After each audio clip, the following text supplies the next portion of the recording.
Hello and welcome to our channel, where we discuss a variety of topics related to language, culture, and communication.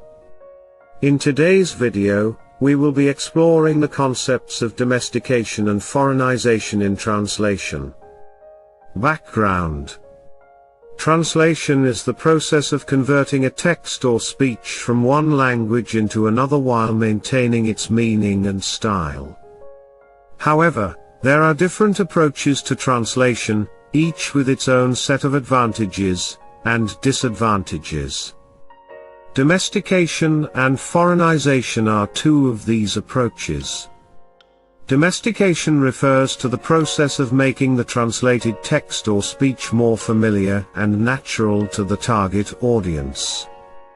This approach involves adapting the text to the target language and culture, making it more accessible to the audience.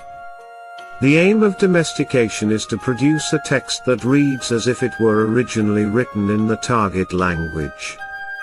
On the other hand, foreignization is the process of preserving the foreignness of the text or speech in the translation. This approach aims to keep the original text's cultural and linguistic features intact, even if they seem strange or unfamiliar to the target audience. The goal of foreignization is to create a translation that emphasizes the differences between the source and target cultures. Domestication. The domestication approach is widely used in commercial translation, particularly in advertising and marketing materials.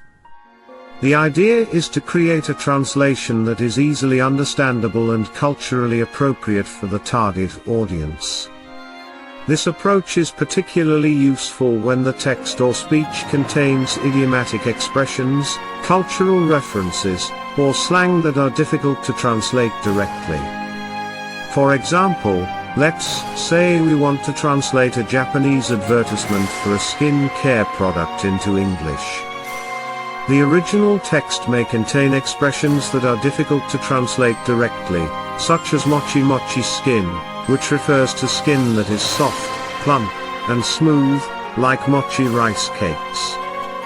To make the translation more accessible to the English-speaking audience, the translator may choose to use a more familiar expression, such as baby soft skin.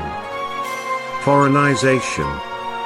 The foreignization approach is often used in literary translation, where the goal is to preserve the author's style and cultural references. In this approach, the translator tries to maintain the original text's strangeness and cultural differences, even if it may seem odd or unfamiliar to the target audience. For example, let's say we want to translate a Russian novel into English. The original text may contain cultural references, historical events, or idiomatic expressions that are specific to Russian culture.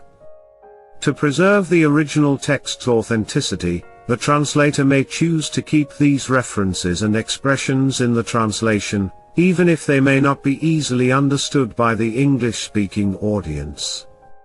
In conclusion, the choice between domestication and foreignization depends on the translator's goals and the target audience's needs.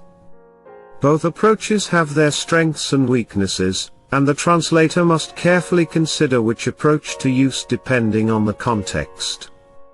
We hope you found this video informative and useful.